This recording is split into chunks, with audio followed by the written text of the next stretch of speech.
Isang maulang morning mga boss. Outfit check muna tayo, outfit check. With boots pa yan mga boss para sa maulan na panahon. Ito nga update mga boss, medyo malaki na yung mga alaga natin. Kaya hiniwalay ko na yung dalawa sa 5 mga boss kasi nag-aagaw-agaw na sila ng mga pagkain. Di na nakakain ng maayos yung iba.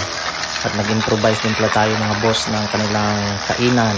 So yung jug na hindi na ginagamit, biniat na lang sa 2 para makakain yung iba.